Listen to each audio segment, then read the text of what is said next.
মঙলবাসী ৰাইজৰ সহযোগত আমি আজিৰ এই জুবিনদাৰ শ্ৰদ্ধাঞ্জলি অনুষ্ঠানটো আয়োজন কৰিছিলোঁ।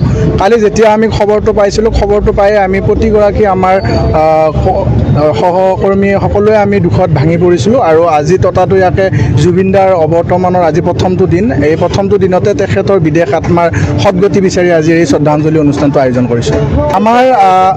আমাৰ গোটেই মঙলদৈ মেডিকেল ৰিপ্ৰেজেণ্টেটিভ ইউনিয়নৰ লগতে সমূহ অসমবাসী আৰু মঙলদৈবাসী ৰাইজৰ এটাই মানে অনুৰোধ, আমাক মঙলদৈত জিলা উপায়ুক্ত মহোদয়ক আমি অনুৰোধ জনাম, মুখ্যমন্ত্ৰী মহোদয়ক অনুৰোধ জনাম যে চৰকাৰী পৃষ্ঠপোষকতাত মঙলদৈ সদৰৰ মাজমজিয়াত এটি জুবিন গাৰ্গৰ আবক্ষ মূৰ্তি হ'ব লাগে। আৰু জুবিন গাৰ্গৰ আবক্ষ মূৰ্তিটো অকল মঙলদৈ সদৰৰ মাজমজিয়াতে নহয়, প্ৰতিগৰাকী অসমবাসীৰ ৰাইজৰ হৃদয়ত তেওঁ মণিকোঠত থাকিব। তথাপি আমি আমাৰ উত্তৰ প্ৰজন্ম বা আমাৰ ভৱিষ্যত প্ৰজন্মক যাতে জুবিন গাৰ্গ কি ধৰণৰ এক সত্তা তাক আমি প্ৰতিফলন কৰাৰ মানসেৰে এটি আবক্ষ মূৰ্তি আমি জিলা উপায়ুক্তৰ জৰিয়তে মুখ্যমন্ত্ৰী মহোদয়ক আমি অনুৰোধ জনাম, তেওঁৰ এই অন্ত্যেষ্টিক্ৰিয়া শেষ হোৱাৰ লগে লগে যেন এই কামটি আৰম্ভ কৰে। এয়ে আমাৰ তেখেতৰ ওচৰত দাবী।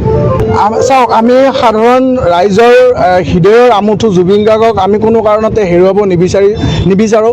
আমাৰ হৃদয়ত থাকিব। যিটো নৰ্থ ইষ্ট ফেষ্টিভেল আচলতে নৰ্থ ইষ্টত কিয় নহ'ল, এইটোৰ বিষয়ে আমাৰ সন্দেহৰ এটা আৱৰ্তত থাকিব। যিগৰাকী ব্যক্তিৰ আমন্ত্ৰণত তেখেত গৈছিল, জুবিনদাই বোলে কৈছিল, নিউজত ওলাইছে জুবিনদাই যাব মন কৰা নাছিল শাৰীৰিক অসুস্থতাৰ কাৰণে, কিন্তু এগৰাকী ব্যক্তিয়ে বৰ জোৰ কৰি মাতিছিল ঠিকে আছিলে।